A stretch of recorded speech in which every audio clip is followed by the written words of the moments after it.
From WXXI News, this is Connections. I'm Evan Dawson. Our connection this hour was made in Rochester, where becoming a homeowner is perhaps more challenging than ever. Between the hot market, the low supply, low inventory, and affordability issues, homeownership is not attainable for many people. The issue raises a question. What is affordable? What is affordable housing? According to the U.S. Department of Housing and Urban Development, it's housing for which the occupant is paying no more than 30% of their gross income. But when it comes to lived experience, the definition may seem more nebulous. A study of housing citywide in 2018 showed that the rate of rent-burdened people in Rochester has been high compared to the rest of the country. As that study from the Fairport-based firm CZB reports, low incomes, not high housing costs, are at the root of affordability challenges in Rochester, although, of course, housing prices have been going up. And despite the cause, what can be done to expand access to affordable homeownership for people across our region and across the city of Rochester? As reported by WXXI's Brian Sharp, a focus on the question in the JOSANA neighborhood has led to significant new housing development over the last 20 years, and the housing stock there is about to grow a bit. A partnership between Cornerstone Group and the Rochester Landbank is expected to produce 15 single-family houses and attached townhouses. The new units will join 91 rental units in JOSANA, along with 60 houses built by Greater Rochester Habitat for Humanity. And as Brian Sharp writes, the latest project will bring the total new housing development to 185 units and more than $40 million invested, according to city records. We're going to talk about all of this and more this hour with our guests. Investigations and Enterprise Editor for WXXI News, Brian Sharp, is back with me for a few minutes here talking about his reporting. Hello, welcome. Hello, thank you. Thanks for being here. Next to Brian is Erik Frisch, Deputy Commissioner for the Department of Neighborhood and Business Development for the City of Rochester and Chair of the Rochester Landbank Board. Welcome back to the program. Thank you for having me, Evan. And welcome across the table to Ryan Brandt. Ryan is Vice President of Development for Rochester's Cornerstone Group. Thank you for being here. And Scott Benjamin, CEO of Charles Settlement House and Community Place of Greater Rochester. Welcome to you as well. Great to be back. So, Brian, the story here in JOSANA, as we mentioned here, 15 houses, townhouses, and attached townhouses. Townhouses. And the number I thought I saw in your reporting, $127,000 price tag for the new houses. Is that right? Average. Okay, that's an average. So it wasn't that long ago, Brian, that $127,000 would have been around the market average for Rochester. I mean, it wasn't 1970 that was true. It was within our lifetimes here, or even in the last generation. It's not now. $127,000 is much below what most people can find. I guess the question is it going to be affordable to some? But what stands out to you in the city's effort in JOSANA here? I think so I arrived in Rochester in 2005. Can't believe I have to say this. Grab that microphone. Get it closer. You print Gotcha. guys. Sorry. So yeah, I got here in 2005. Scott was one of probably the first people that I met because they were building the soccer stadium then.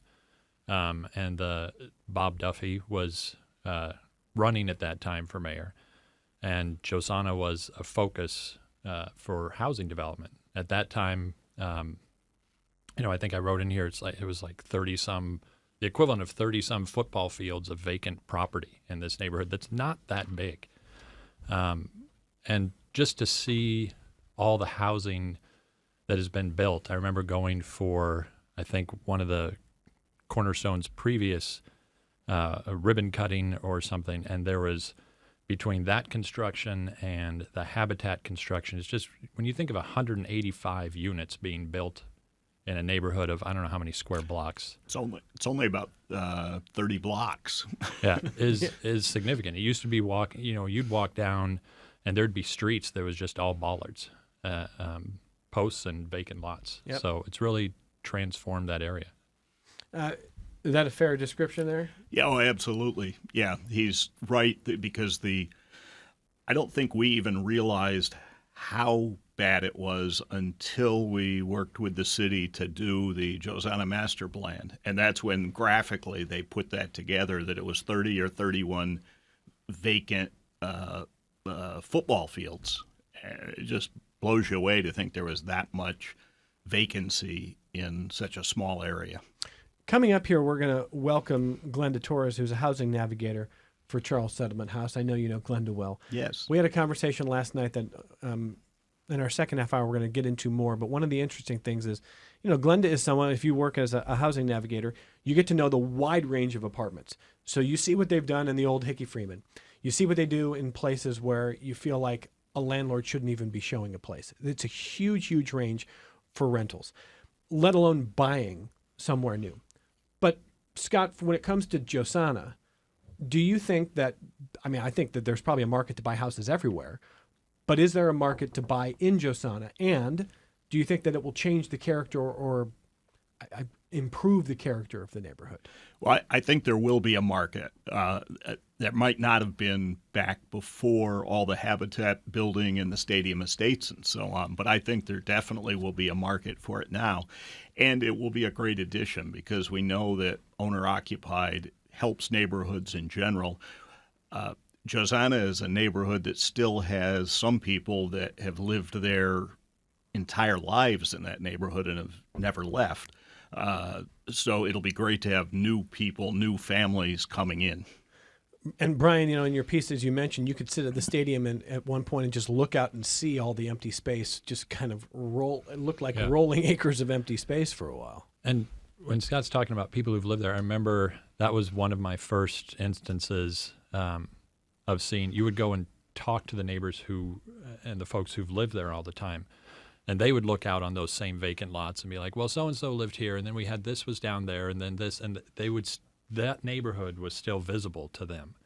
And, I got here in so many things at that time downtown. Bob Duffy would famously give this speech always of getting off the bus at Main and Clinton. You'd smell the nuts roasting and all this, and the whole room would start murmuring because there was this past that, of when Rochester was not empty.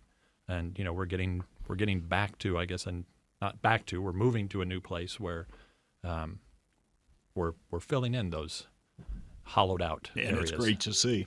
So let's ask Erik Frisch for a little bit of the vision for JOSANA here. So we're talking about a lot of change in a neighborhood. And I think maybe a decade or two ago, there was this idea that the stadium would change things sort of automatically.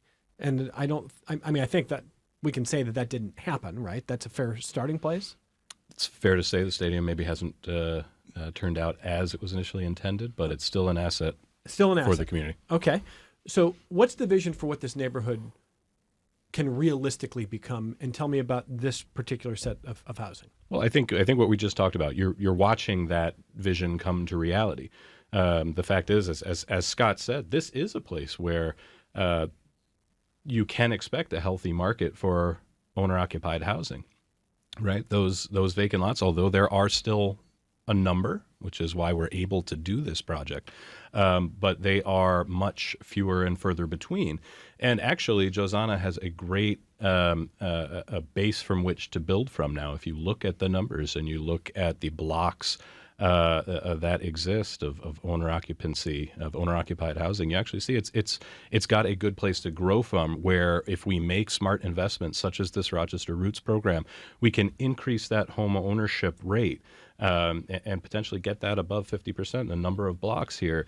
That has a tremendous effect on the stability of the neighborhood, on stability of those blocks, and puts positive pressure on blocks surrounding it.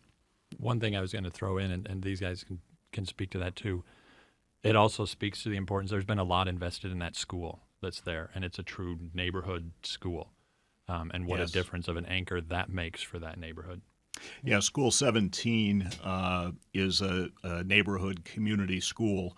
Now, it hasn't been a straight line for that. It was in receivership, went out. There are some struggles, but they've changed the demographics now and the makeup of the school, but it's still a community school with other partners in there. Charles House is one of the partners. Charles House Neighbors in Action works a lot with the school, trying to bring events there and so on. And it's got many more students who do live in the neighborhood, and at one point it was down to, well under 10% of the kids actually were from that neighborhood, and that's turned around, and that makes a difference of keeping people involved and keeping it vibrant around the school. So before we let Brian cut out of here and get back to work upstairs here, let me just make sure I'm up to date on some of the details here. So we said, Eric, $127,000 is the average price for the new homes. Is that right? That sounds right. Okay. Right. Yes. And obviously now that is much below what you're going to find for buying a new house. So people listening might say, when exactly are these coming online here? What is the timeline? What's a fair timeline here? Actually, I'll defer to Ryan Brandt, All right, who's the Ryan. developer behind this project, who can maybe give Yep. you some of those details. So we're our goal is to break ground, start construction, and start pretty quickly in the first quarter of 2026. We just had a key city council approval, I think Tuesday evening, approving the actual formal sale of the majority of the parcels. There are some that actually the land bank owns that are going to be built on. And then there was a home loan, some funds that the city is putting into the project that were approved. So our goal is to start. It'll be weather dependent a little bit, as we can all feel the weather's turning a little bit. Although today doesn't feel like it, but our goal is to get in there. Really start digging basements in February, maybe into March, and start hitting probably every 2 to 3 weeks. Start digging another couple basements. So the homes would actually come online fall of 2026. When we'd start having the first ribbons cut and the first keys given out. So just under a year from now, Right. realistically. Yep. Okay. It'll be kind of be staggered into 2027. Our goal is to finish sometime around the summer of 2027 with the 14th and 15th homes. But the first homes our goal is to get people in fall of 2026. All right, Eric. So for the people who remember the conversation just a few weeks back when we were talking about a different neighborhood in Rochester, and we were talking about factory-built houses. There's a lot of talk about modular or factory-built, some flavor of that. Not necessarily the same thing here. Not the same thing. Same thing here. These are more traditional stick-built houses. homes, Yeah. and all of the things that you would expect to have in a city home. So on the math here, Brian Sharp, I've been told that developers can't build stick-built homes and stay in business anymore. So what question? I've got questions about the math here. Did you? Well, there's a budget, and I didn't come down with that. But this also has ARPA, the federal COVID relief money comes in here, and there's different subsidies. There's loans. There's things to be able to. But these guys can talk better about how that budget comes together to be able to make these.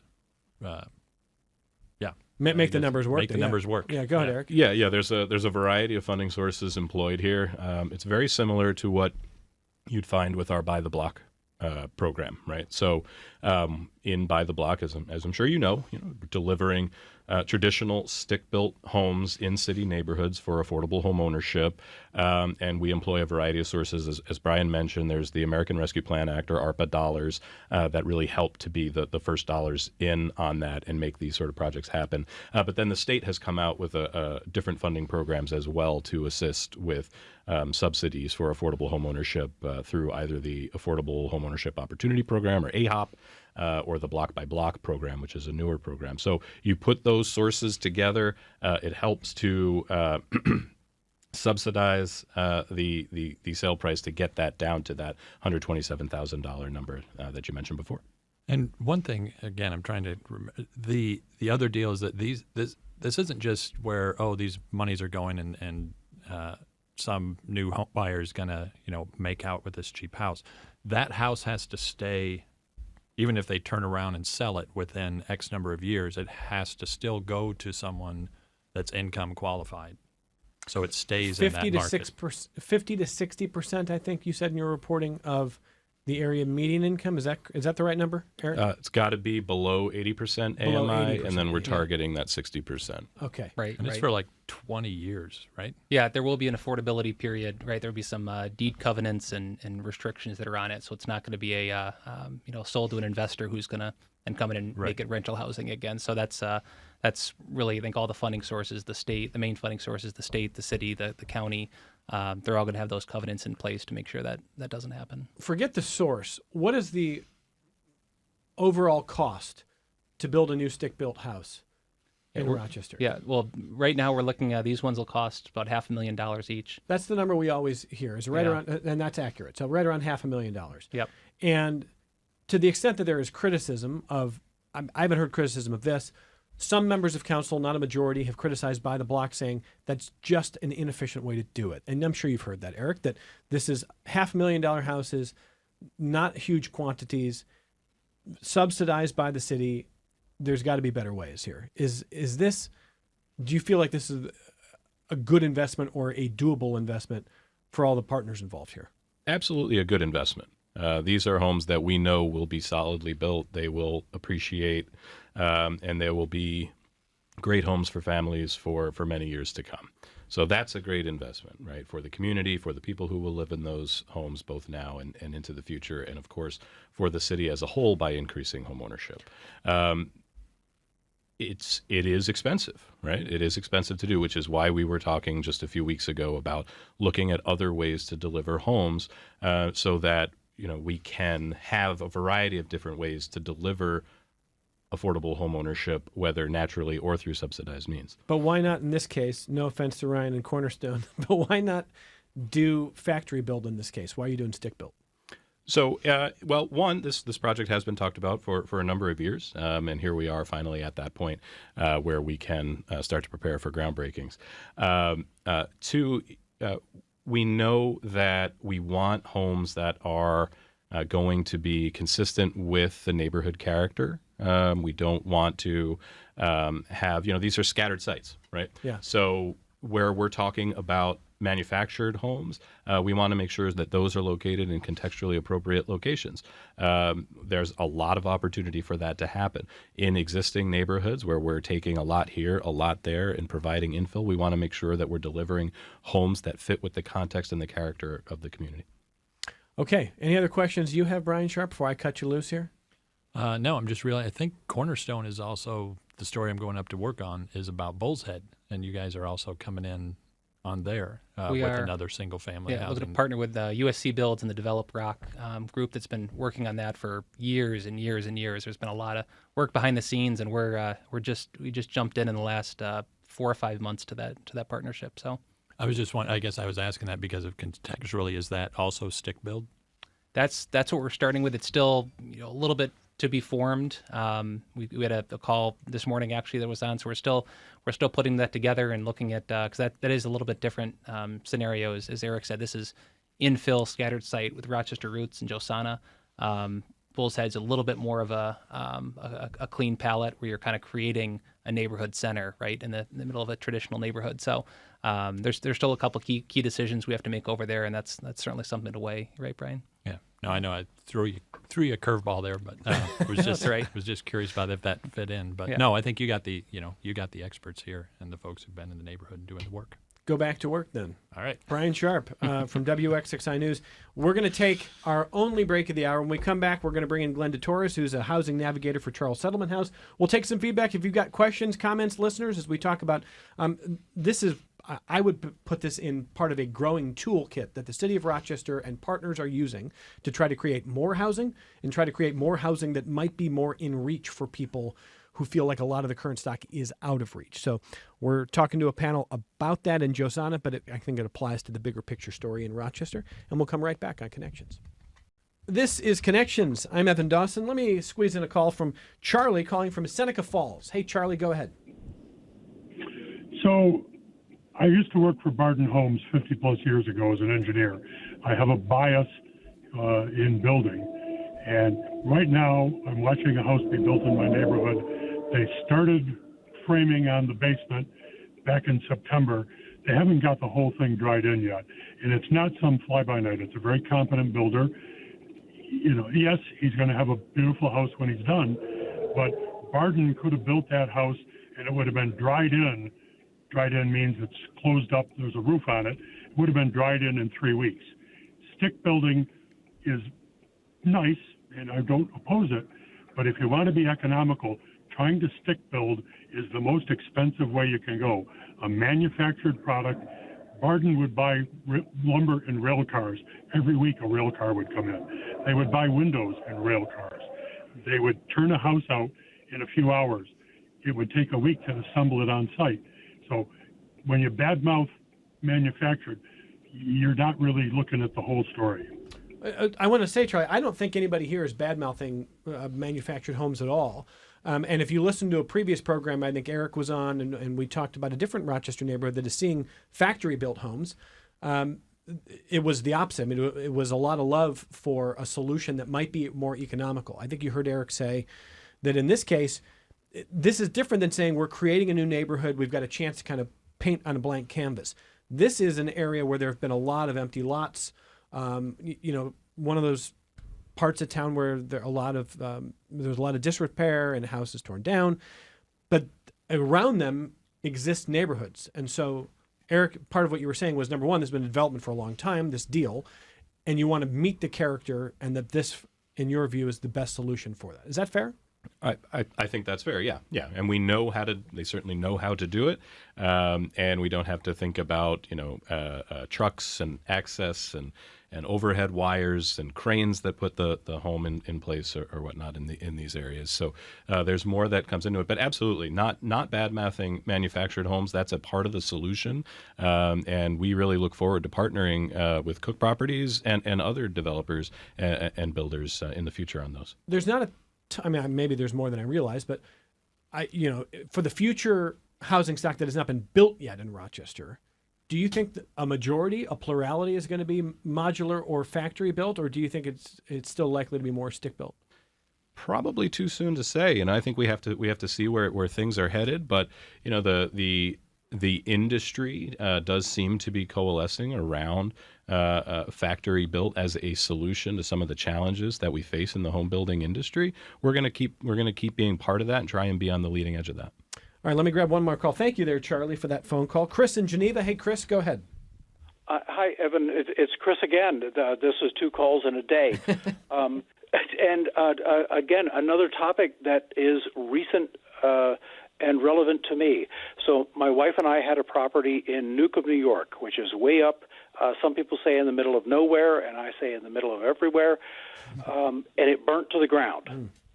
So we already have the property, we already have the site, we already had a house there, and we rebuilt the house. We used a modular home, which was made in a factory in Lancaster, Pennsylvania. It was brought up and delivered to the property. It is now done. It took 2 years, and that house is now done. That house, just the house alone, cost twice as much as the original house, the 6 outbuildings, and the property itself, 60 acres of property. So I'm wondering if the costs that I'm hearing on your show about having a house stick built or even modular built, if your prices aren't a little lower than expected. And also the amount of work that my wife and I had to do to have this cookie-cutter menu house, a 2-bedroom, 1-bathroom home. I think it was 1,200 square feet. The amount of work we had to do on that. My question is, in Rochester, who's going to be managing all of that? Who's going to be managing the site preparation, and who's going to be who's going to be paying for all of that? If my house cost, I'm not going to lie, if it cost $500,000, who's going to pick up the slack? And the last question, I know you want to get on with your show. We found out from the insurance company that insured us for 20 years at that property. We found out in the last moment they don't insure a modular home. They don't insure a home built in a factory. In a factory, yeah. So who's going to insure these homes if you do go with the modular or factory-like home? I mean, who's going to insure those homes? You're going to have to do extra work for that. So 3 questions. The cost, the work involved in organizing all of the process, and the insurance of the home when it's done. How is that all going to work? I'm literally looking forward to the answers so I can figure out what I did wrong. Well, I don't know that you did anything wrong. First of all, I'm really sorry about what you went through, and I don't think you did anything wrong. Certainly, tariffs and building supplies and all kinds of costs are putting pressures upwards. And your situation might have been a little bit different. But I'm going to ask Ryan and Erik to kind of jump in here. So of the 3 questions there, Ryan, he's a little thinking like, if I paid $500,000 for a modular home, $500,000 for a stick built, that is the number I hear a lot. Stick built $500,000, a lot less than the city of Rochester, at least for modular or factory built homes. Do you want to talk about cost first there? Go ahead. Sure, Evan. Yeah, and it's I think one of the challenges too is, and I'm sure Chris knows this from unfortunately just having gone through this, a lot of the cost is below the ground, and that's the site work and the utilities. I think is one of the things that's really driving our cost, and I assume a lot of these other infill projects, the JOSANA neighborhood in particular. It's one of the oldest sections of sewers in the entire city. It's old stone box sewers. I couldn't believe it till I saw it. It literally looks like a chimney is laying down in the middle of the street. That's where some of the sewer connections look like. So almost everyone is going to have to be completely rebuilt. The lateral connecting it to the home. About 60 to 80%, sometimes all the soil is going to have to from these homes is going to have to go to waste management, to a landfill. That's because they're all previously built upon. Many of them were demoed decades and decades and decades ago, where maybe there wasn't the same type of standards or oversight that the city has today in the demo. So there's a lot of them just have the house. I remember one of the neighbors for the Stadium Estates rental homes we did 5-7 years ago with Scott said there's a home down there, pointed at the grass. We said, no, we're going to put a home here. And they said, no, there is a home down there in the grass. And sure enough, we digging up, it's cinder blocks, it's windows, it looks like the whole home. This is again 30 years ago was the demo. The whole home was just kind of put into the ground. So even if it's not to that extent for everyone, there's obviously a very high degree of environmental testing that we're required to do, and so all of this is going away to the landfill. It's pretty expensive. So Chris is wondering how you keep in cost even at $500,000. Right. So that so of that $500,000, it's probably about 100 to 125 we're estimating is just below the ground, just not even all the site work, but getting the excavation done, the surface soil scraping and taking the landfill, and then the utility connection. So, but to echo Chris's thoughts, it's a different type of subcontractor. I think you're working with a single family home as opposed to multifamily, which we've done a little bit of too, and commercial. It's a smaller set that it's probably a topic for a different day, but really struggling with the replacement of the people aging out, the workforce that's aging out of that, right? So naturally the supply of those workers is going down, the cost of labor is going up. So it's tariffs. There's so many different facets to it that it's as Chris said, there's a lot of sticker shock to it, and you're kind of falling out of your chair when you first hear it. But we've called around too, Evan, like you said, and that's what we're hearing from others. So. And Ryan, Eric, on insurance, he's wondering any issues with insuring. Again, we're talking about in this neighborhood in JOSANA stick-built houses, but he's talking about factory-built, which is what we're seeing in some other parts of Rochester. Any issues getting insurance for those kind of homes? Certainly not for the homes that are being delivered with Rochester roots and with the manufactured and modular. Why we called it a pilot when we issued the RFP was we want to get an understanding. There aren't too many examples, so we want to know how the market reacts to it, what the experiences that we all will have as we navigate that. But the state is definitely pushing a manufactured product called CrossMod through a program called Move In New York, and they have indicated that the issues that Chris has raised related to title and to insurance, there will be no concerns. It will be treated just like a traditional home in that respect. And he's wondering who's managing the builds here, the properties. You mean the construction part of it? That's you guys, right? Yeah. Well, we're developer. We'll certainly be involved in the land bank too, but we've typically used Atlas contractors we've done work up in North Clinton area with the Ibero-American Development Corporation, and then the Plex neighborhood with Rochester Housing Authority and Providence. But Atlas contractors is who we've typically used as construction manager. And there's economies of scale there as well, right? Because Atlas has also been the developer and Buy the Block, and is working on the newly broken ground for the first Genesis project as well. Yep. So Atlas knows what they're doing, and they can deliver a lot of product in a relatively short amount of time. Yeah, and it's not my expertise, Chris, but when you're in the middle of everywhere, as you say, or the middle of nowhere perhaps, and you're getting one product, that's different than 15 in a neighborhood. So there's different scales, but we certainly wish you luck, Chris. Hope that helps. I'm going to ask Scott Benjamin to introduce Glenda Torres, because Scott thought Glenda would be someone we should meet here.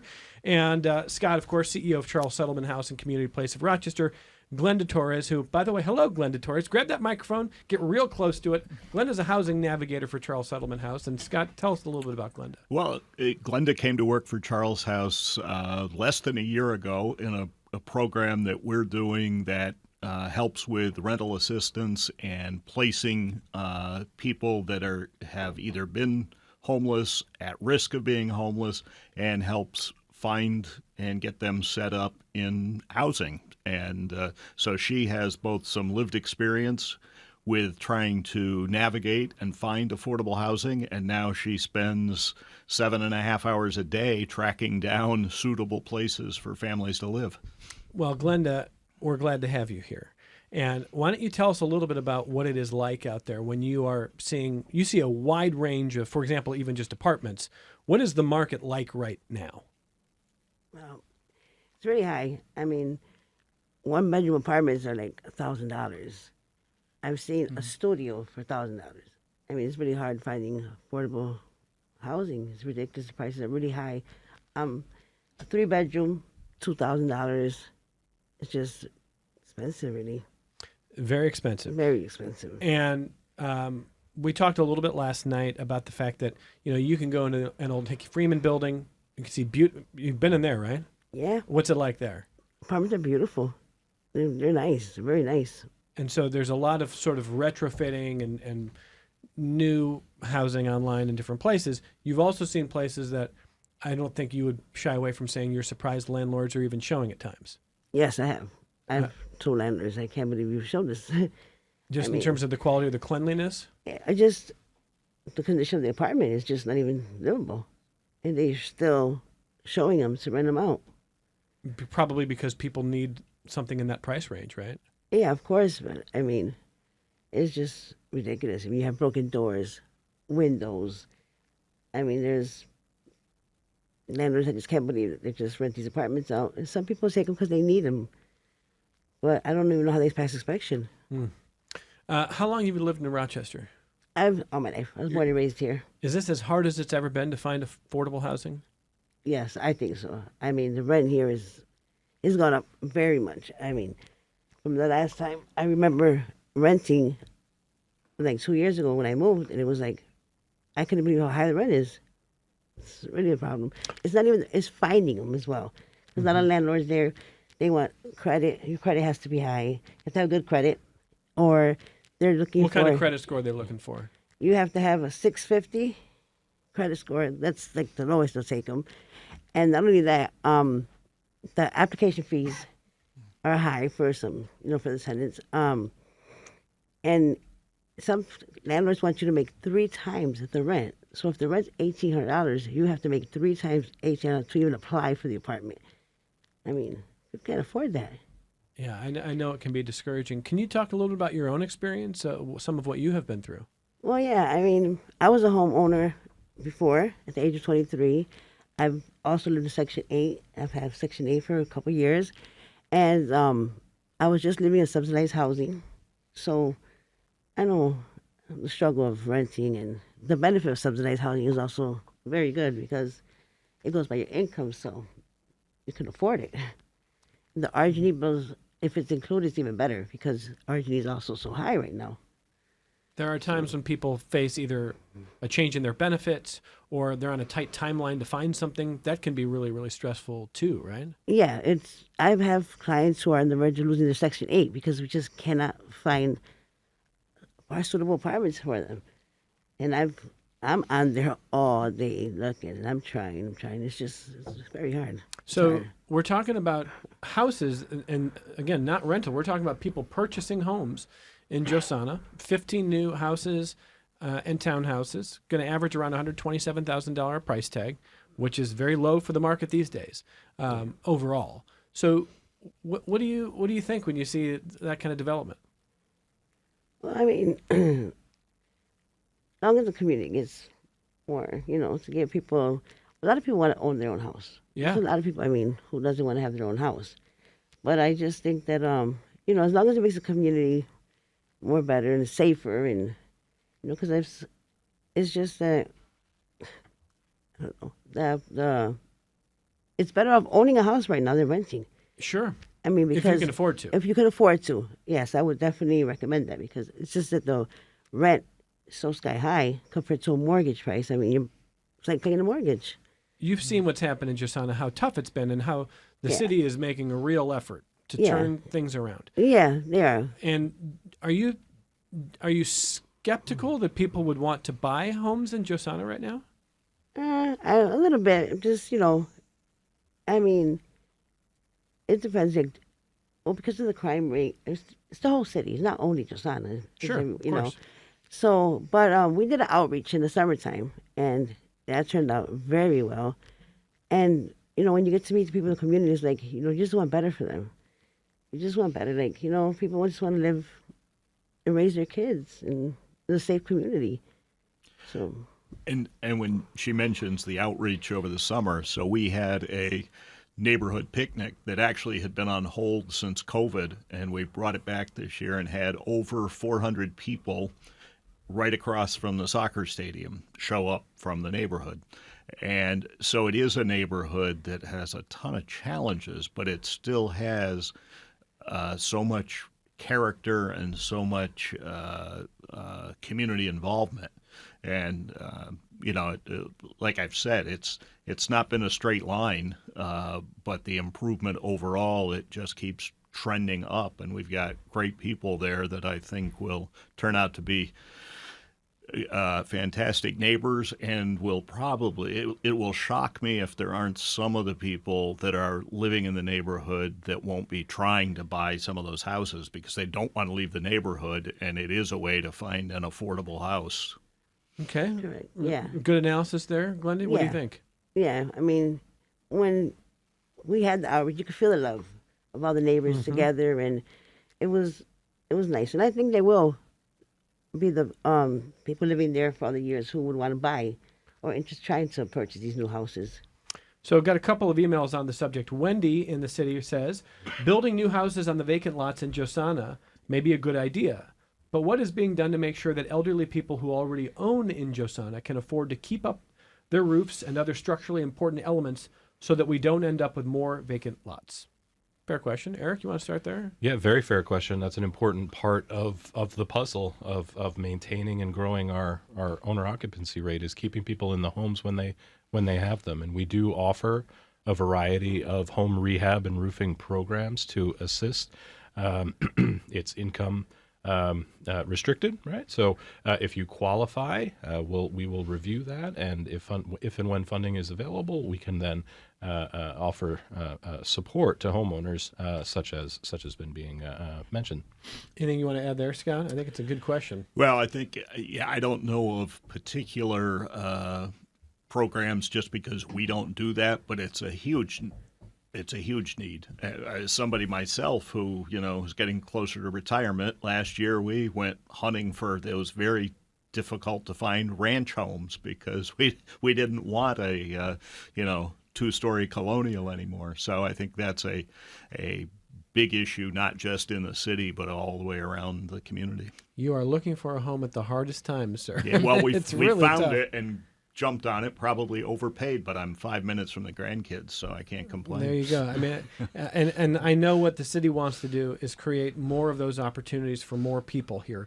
Wendy, I think that was a fair question. Thank you very much for asking. Another question from a listener on similar to your last conversation in Market View. It was Market View, wasn't it? Market View Heights was where the factory built. Last conversation. Similar to your last question in last conversation about this in Market View, is this going to lead to gentrification? So let's talk a little bit about that. Glenda, is that a term you think about? What does gentrification mean to you? I'm curious. I mean, Okay, let's get Scott first. We'll come well, back here. I think, when Stadium Estates was first opened, I remember the city saying in the next reassessment, it was the first time in decades that property values in JOSANA actually had gone up. But it was because homeowners that were there and some of the landlords actually started fixing up their properties. But I don't think, while it's become a better neighborhood or more stable that way, I don't think anybody has been priced out. I don't see that being a problem there. And this sort of infill project, the nice part is you're not clear cutting and getting rid of all the old houses. You're filling in and trying to find designs like we did with Stadium Estates to fit within the character of the neighborhood, not buying 3 lots and putting one giant house on it or anything like that. Yeah. Go ahead, Eric. Yeah, I would say that the main problem the city faces is not one of gentrification, right? The main problem is one of creeping poverty. We have to arrest the growth of poverty, and we have to give our residents the tools to generate wealth for themselves and their families. Displacement is different than gentrification. How do you define gentrification? Well, gentrification would be when property values grow and existing residents are then pushed out, right? That's I think how people view it. But it's that second part. It's the displacement part that doesn't have to happen, right? If we are strategic and smart about investments, we can make sure that projects like this help to lift the community that exists, right? So we're not bringing in high earners into a neighborhood and then pushing people out through this program. Our goal is to serve demand from existing residents who want to stay, who have been shut out of the housing market, whether from the vestiges of redlining or the challenges of finding a home, let alone one that's affordable. Yeah, I think that definition of gentrification is the right one. And certainly in the past, it has been more of a conversation that happens when there are new houses that don't fit the character, or often twice the size of the average house on a street or in a neighborhood, and all of a sudden 2 or 3 times the value. And then you've got more people want to come in and flip or knock a house down and build, and you're starting to push people out intentionally to try to just drive values up for flippers and for outside investors. Well, and the fact that there are income requirements for who's eligible to buy these will also help combat that as well. Yeah, so for the person who sent that email, again, we should mention the 15 homes we're talking about in JOSANA, they're going to be built, and apparently the first keys are going to be handed out in about a year, and it's going to happen fast. Right. 80%, give me the numbers again, Eric, in terms of area median income here. These homes need to be affordable at 80% AMI area median income or below. We're targeting 60% area median income. If you're asking me what is the number associated with 80, I'm not going to be able to pull it. No, but Ryan might be able to. The percentage. No, that's exactly what I wanted. What's the percentage? Yeah, it's a little over $80,000 is 80% AMI, and then it matches up because the area median income is a little over $100,000. We know that's the area, right? It's not the city of Rochester. I know we've had a lot of conversations about that. For a household, right? For a household. Right. Not just necessarily just an individual. Yep. So those would be the limits. Those would be the caps for households to be looking at Rochester roots. And as you heard our guest say, ideally the buyers of these 15 homes are going to be around $60,000 combined household income, somewhere in that neighborhood. So this is not a situation where it is intentionally just set up for flippers to try to make fast money, jack prices up, and then whoever has lived there for a long time has to deal with either much higher taxes, different valuations, or having to get out. So, I mean, of course, we'll watch to see what happens, but I think you're trying to insulate against that. That's one of the actual intentional. Yeah. Okay. Fair questions there. So, as we get ready to wrap here, Eric, one of the questions we often have is anything going to derail this? But in this case, this looks like it's on track. It's been a long time coming. So it looks like the money's been allocated. There's nothing that could kind of stop this particular development from happening. Is that correct? I think this train has left the station, is on the tracks. Okay, in this case. And one of the things we talked about when we discussed factory built in Market View was if this is the start, as Michael Patterson, as Councilmember Patterson said, of something that is new and a great new opportunity that is duplicable around town, that is one thing. If this is a one-off and we don't really see much other development, then it's a nice story for 15 people, but it doesn't change the market. So same kind of thing here. You're going neighborhood by neighborhood, 12 at a time, 9 at a time, 15 at a time here. You feel pretty good about the step-by-step of increasing supply and what you can do to the prices of the stock? You feel like this will have an impact on prices eventually? Definitely. We have the experience already of having completed homes on Thomas Street in the initial by the block neighborhood in Konya in the Northeast. And we know that those homes are maintaining their value, and it's helping with other owner-occupied property values in the neighborhood, and such that now just a block to the east, we're seeing First Genesis break ground on 22 more affordable homes, with a goal to do even more in the future. Likewise, I would expect we are going to have more than enough buyers for these homes, and that we will be looking at where we can make more investments in JOSANA to follow on. Okay. And from your perspective, Ryan Brandt, anything that could get in the way with getting this project done? I don't think so.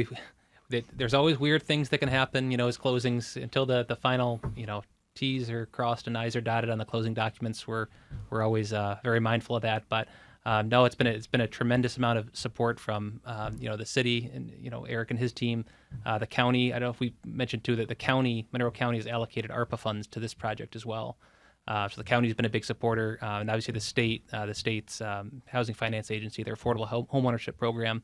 It's the same one that many have used here, the Greater Rochester Housing Partnership, USC Builds, Habitat, Rochester Management, First Genesis. So there's been a lot of it's been a kind of a winding road here to construction, and then ESL was the other funder I wanted to mention. Their community initiatives program stepped up and funded a gap that frankly grew over the past year as prices continue to increase. It was a ever-shifting landscape of what it was going to cost. So, are there still ARPA dollars? I mean, isn't that those dollars are going to be gone eventually, aren't they? They have to be spent by the end of next calendar year. Oh, that's it. Okay, so they got to be spent by the end of 26. That's right. I thought it was 25. Okay, so there's a plan to spend all the. No one's going to leave ARPA dollars on the table, I don't think. Those will be spent. No extensions on that. We've been told many times. So we understand that, yeah. So as we get ready to wrap here, Glenda Torres, I'm going to turn to you because I think you as a housing navigator for Charles Settlement House, you're working with people who have a wide range of desires and, frankly, ability to either pay or not pay for apartments. But you said people if they eventually want to own homes, right? Correct. When you talk to people and they're trying to rent, do people tell you this? Do they say, do they ask about, are there any homes for sale? Are there conversations about eventually owning? What is that like? Yeah, well, when they come in, we do an intake. Yep. And in the intake, there's questions like future goals. And those are a lot of people's goals. Is one day they want to get a full-time job. They want to get their kids out of bad neighborhoods, and they want to be homeowners. And do people feel lately like that's more unlikely? Honestly, yes. My clients, well, because of the everything being so high right now. I mean, from food to everything is just so high right now. So it's like my clients, the ones that work, it's like they work to pay rent, and that's it. Like they barely can afford anything else. I think so I think you said on the phone last night that you are working to rent. I mean, literally just that paycheck is going to rent. Yeah, me myself, I pay $1,400, and I live in the 19th ward. So, yeah, working to rent. Yeah. And then the word affordable is something we've talked about. But for the average person who you work with, who are looking for places, and you hear about affordable housing, is that term confusing to people? Most of the clients, they want to get subsidized housing. Subsidized housing. That's what they're looking for by income. But, it's just not that easy to get in. You have to do a waiting list. I mean, there's a lot of lotteries. It's not something you could just say, okay, we're doing subsidized housing. But, yeah. Or, because when our intakes, we have a budget. So we ask you, what is your budget? So 3 bedrooms, $1,200. Well, that's not really possible. So if it's like a 1-bedroom, people say, well, $600. And I tell them honestly, like, I don't think I'll find you something for $600. I mean, we can look. I'll try. But it's been very hard. It wasn't that long ago that you could for $600. A lot's changed in the last decade or so. Right. Especially my single clients is the worst. Because DHS only pays $440. So I can't even find a boarding room for $440. This is $550 starting. So Yeah, it's that's tough. the hardest. But are you hopeful that projects like this can make a difference? I am, yeah. Yes, I am. I also think to get educated as well as far as budgeting classes and knowing how to maintain these new houses and understanding that, you have a big responsibility if you own a house. It's just not just saying you own a house. You don't have a landlord anymore. You're the landlord. You know what I You're mean? in charge. Yeah. You're in charge. I see Eric nodding over there. That educational piece is important, huh? It absolutely is. In fact, it's a requirement that we will have all of our buyers have to not only demonstrate that they can obtain a traditional mortgage, but they have to go through homebuyer education classes so that they can do just the things that Glenda was talking about. I didn't know that, but that's great to know. There you go. Well, I can see, Scott, why you wanted Glenda to join us, and I appreciate. I mean, you talk about someone who the work has to be heartbreaking at times because you want to help everybody. I know you do. And it's a step-by-step process. Glenda, it's been great meeting you.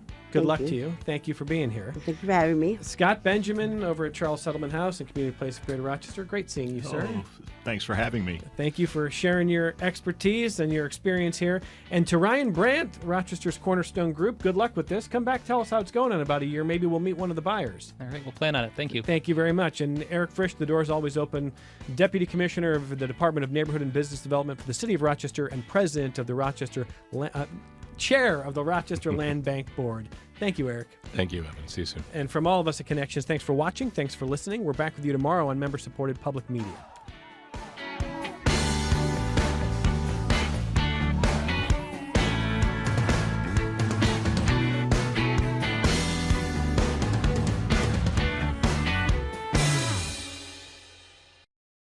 This program is a production of WXXI Public Radio. The views expressed do not necessarily represent those of this station, its staff, management, or underwriters. The broadcast is meant for the private use of our audience. Any rebroadcast or use in another medium without expressed written consent of WXXI is strictly prohibited. Connections with Evan Dawson is available as a podcast. Just click on the Connections link at WXXInews.org.